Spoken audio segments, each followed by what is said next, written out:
Good morning, everybody. Hope you had a wonderful weekend. Thank you for being here today.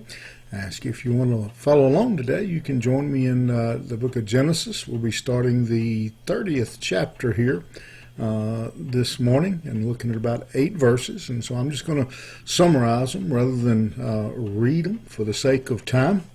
But as we continue on in the story of Jacob and this confused Dr. Feel-worthy family.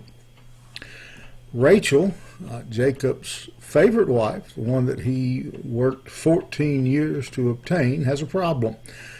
She is unable again, for whatever reason, to have any children. And in the meantime, Leah was having them on a regular basis. And Rachel she says she's dying inside. Give me a child or I'll die. She's just, she's miserable. Jacob gets angry with her, and he doesn't really do much of a good job. It's easy for me to say here of being a real good husband. He doesn't really support her and doesn't do much to support her other than kind of probably make it worse. He says, I didn't do it. He's taking up with God. It's God not letting you have children, which I'm sure just made Rachel just thrilled to death to hear. And so Rachel, we talked about this several times, that we keep repeating the same mistakes. Rachel did what Sarah had done. She looks, and what we often do, maybe not this same exact situation, but she looks for a solution on her own to the problem. So she offers Jacob her servant, her maid, Bilhah, as a surrogate. Gives him to her so that she can have children on her behalf. And Jacob and not learning, Rachel not learning, there are 2 children born, Dan and Naphtali, come out of this relationship. And so again, this family just keeps on kind of one-upping themselves for bad moves. This is, we can probably go down a lot of different avenues on what's going on here, but I think really the first thing and probably the primary thing we need to look at is the word that we see right there in verse 1 when it tells us that Rachel envied Leah. Envy, jealousy is another word for it. Jealousy can rip a marriage apart. Jealousy can rip a business apart. Jealousy can rip a friendship apart. Anytime there is envy and jealousy, we'll see just what happens here. We see anger. Envy leads to anger, and anger to the one that he loved the most.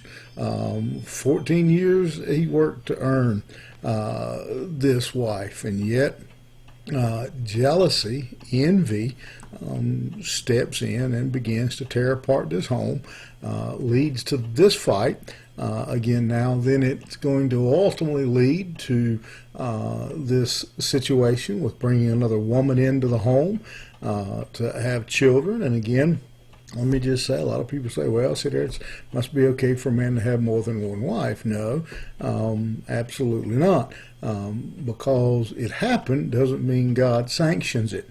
As I've said before, there are a lot of things in the Bible. We've talked about Sodom and Gomorrah. There's homosexuality in the Bible. There's rape in the Bible. A lot of things of that nature. There's all kinds of sin recorded in the Bible. Does not mean God sanctions it. Means God shows us generally what he does when the sin shows up in the Bible is he shows us the consequence of that sin. He shows us forgiveness for that sin.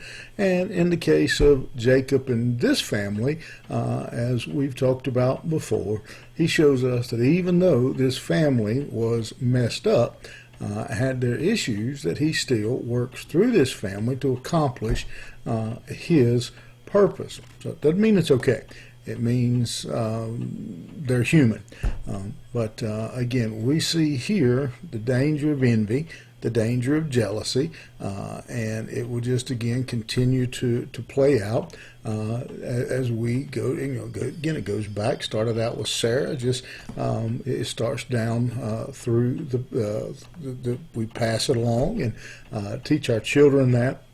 But jealousy, we have to be very careful. What do we have really to be jealous of when we don't deserve anything?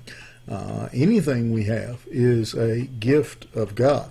And so what do we really have to be jealous about? And I would just encourage you this morning, you know your heart.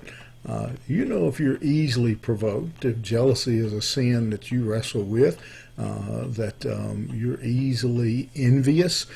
If you're looking around as you ride out of your neighborhood this morning, you look around and looking at that boat in somebody else's driveway, that new car they've got, that big house they live in, and it's well kept and the yard's well done and yours is not.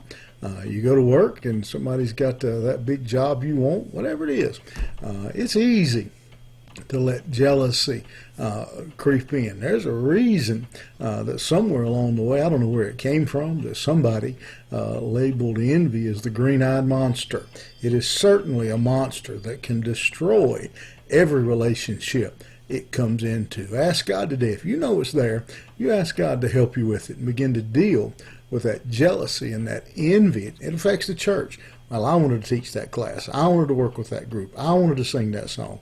Jealousy, it causes so much trouble. Let's work to overcome it. You have a great day. We'll see you here tomorrow morning.